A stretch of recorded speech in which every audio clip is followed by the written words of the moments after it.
Pernah kebayang nggak sih gimana rasanya sebuah negara berada di titik terendah lalu bangkit lagi? Nah, hari ini kita bakal ngebahas salah satu momen paling krusial dalam sejarah modern Indonesia. Ceritanya tuh dramatis banget, penuh sama kisah kehancuran, keberanian, dan pastinya kelahiran kembali sebuah bangsa. Yuk, kita mulai. Jadi, apa sih yang terjadi kalau sebuah bangsa udah sampai di titik puncaknya? Nah, pertanyaan ini benar-benar ngebawa kita langsung ke jantung krisis tahun 1998. Coba deh bayangin, kayak panci presto yang tekanannya numpuk terus, tapi nggak ada katup buat keluarin uapnya. Kira-kira ya kayak gitulah kondisi Indonesia waktu itu. Siap-siap meledak dengan perubahan yang luar biasa besar. Dan ledakan itu punya satu nama, reformasi. Penting banget nih buat kita ingat, reformasi itu bukan cuma soal ganti presiden ya. Ini jauh lebih gede dari itu. Ini tuh sebuah gerakan buat ngebongkar total dan bangun ulang fondasi negara. Poin utamanya, semuanya demi memperbaiki sistem yang ada untuk rakyat. Oke, biar kita makin paham kenapa reformasi itu harus banget terjadi, kita perlu mundur sedikit dan lihat separah apa sih krisis yang dialami Indonesia waktu itu. Dan ini bukan cuma satu masalah loh, ini benar-benar kayak perfect storm, gabungan dari banyak banget masalah. Pemicu utamanya, krisis ekonomi. Angka yang kalian lihat soal nilai rupiah yang anjlok ini bukan sekedar statistik di atas kertas ya. Ini tuh cerita nyata. Cerita soal harga kebutuhan pokok yang tiba-tiba meroket, perusahaan-perusahaan pada bangkrut, dan jutaan orang mendadak kehilangan pekerjaan.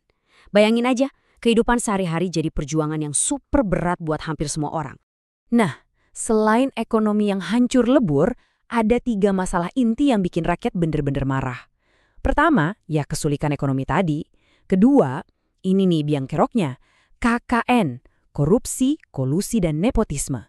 Ini bukan istilah yang ngawang-ngawang loh. KKN itu artinya proyek pemerintah dikasih ke keluarga atau teman, bukan ke yang paling jago. Hasilnya, proyeknya jelek, biayanya mahal. Kesempatan kerja juga cuma buat orang-orang dekat mereka aja. Dan yang ketiga, yang bikin makin parah, kebebasan buat ngomong itu nggak ada. Pers dibungkam, mau protes susah. Jadi udah susah, mau ngeluh pun nggak boleh. Tapi, di tengah situasi yang kelihatannya udah buntu banget, muncul harapan dari tempat yang nggak disangka-sangka.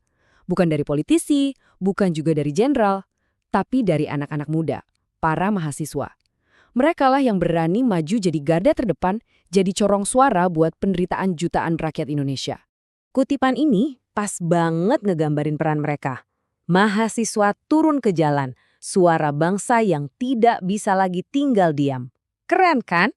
Jadi, dengan idealisme dan keberanian mereka, para mahasiswa ini berhasil mengubah kemarahan publik yang tadinya tersebar menjadi satu gerakan besar yang rapi dan kuat.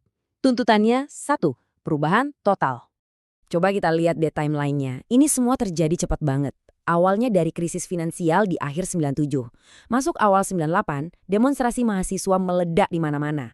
Tekanannya makin lama makin gede, nggak bisa dibendung lagi. Sampai akhirnya, puncaknya di tanggal 21 Mei 1998, Presiden Soeharto mundur setelah 32 tahun berkuasa. Nah, hari itulah yang jadi penanda dimulainya era reformasi secara resmi. Tapi, jatuhnya rezim Orde Baru itu bukan akhir cerita loh. Justru, itu baru permulaannya. Gerakan ini bukan cuma demo-demo tanpa arah, mereka punya agenda yang jelas, punya mimpi buat ngebangun Indonesia yang jauh lebih baik. Dan ini dia, bisa dibilang ini adalah blueprint atau cetak biru untuk Indonesia yang baru. Ada 6 tuntutan utama atau kita sebut aja 6 pilar reformasi. Pertama, bangun sistem demokrasi yang beneran. Kedua, berantas KKN sampai ke akar-akarnya. Ketiga, tegakkan kebebasan ngomong dan kebebasan pers. Keempat, batasi masa jabatan presiden. Cukup 2 periode aja. Kelima, adakan pemilu yang jujur dan adil. Dan keenam, kasih otonomi ke daerah-daerah. Setiap poin ini dirancang khusus buat nyelesain masalah-masalah di masa lalu. Terus pertanyaannya, berhasil nggak rencana itu? Nah, sekarang coba kita lihat apa aja sih perubahan nyata yang terjadi yang membentuk Indonesia yang kita kenal sekarang. Karena dampaknya itu bener-bener kerasa sampai hari ini.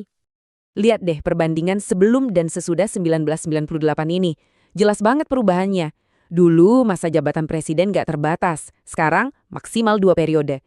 Dulu pemilu dikontrol ketat, sekarang kita milih langsung. Dulu pers dibungkam, sekarang bebas mengkritik. Ini bukan cuma perubahan kecil, ini lompatan besar banget buat demokrasi kita. Salah satu perubahan paling penting itu, ya ini, sekarang presiden dipilih langsung oleh rakyat. Biar gampang, bayangin aja kayak pemilihan ketua OSIS, tapi skalanya nasional. Keren kan? Kalau dulu kekuasaan itu rasanya jauh banget di atas sana, reformasi narik kekuasaan itu jadi lebih dekat ke kita. Ide bahwa suara kamu, suara saya, suara kita semua itu sama nilainya buat nentuin pemimpin, wah itu benar-benar sebuah revolusi pemikiran waktu itu. Nggak cuma ide, reformasi juga melahirkan institusi-institusi baru yang nyata buat ngejaga demokrasi ini. Ada KPK buat ngelawan korupsi, ada Mahkamah Konstitusi buat mastiin undang-undang nggak ngawur, partai politik juga jadi banyak banget, jadi pilihannya beragam. Dan yang paling penting, kebebasan buat mengkritik pemerintah secara terbuka, yang dulu cuma mimpi, sekarang jadi hal yang biasa dan dilindungi. Eits, tapi ceritanya belum selesai sampai di sini. Penting buat kita sadari kalau reformasi itu bukan garis finish, tapi sebuah perjalanan yang terus berlanjut. Walaupun udah banyak banget kemajuan yang kita capai, cita-cita reformasi itu masih punya banyak tantangan berat, terutama di zaman sekarang. Nah, ini dia beberapa tantangan besar yang kita hadapi sekarang. Korupsi, si musuh lama, ternyata masih jadi masalah besar. Terus muncul musuh-musuh baru, hoaks dan disinformasi. Ini bahaya banget karena nyebarnya cepat lewat media sosial. Belum lagi ada perpecahan politik dan politik identitas yang bisa banget kerusak persatuan yang udah susah payah dibangun. Terus kita bisa apa dong? Nah, ini khususnya buat generasi muda nih. Peran kalian itu krusial banget. Pertama, jadi orang yang kritis. Jangan telan mentah-mentah semua informasi. Kedua, ayo aktif lawan penyebaran hoaks. Ketiga, belajar buat menghargai pendapat yang beda. Dan yang paling penting dari semuanya, jaga terus persatuan bangsa. Ini cara kita buat nerusin perjuangan dan ngejaga apinya reformasi. Jadi, pada akhirnya pertanyaan ini kembali ke kita semua, terutama ke kamu. Masa depan reformasi itu ada di tangan kita. Apa yang mau kita bangun di atas fondasi yang udah diperjuangkan ini? Angkatan 98 udah ngebukain gerbangnya buat kita. Sekarang giliran kita yang mutusin mau dibawa kemana bangsa ini. Anggap aja warisan reformasi ini kanvas kosong. Pertanyaannya, kita mau melukis apa di atasnya?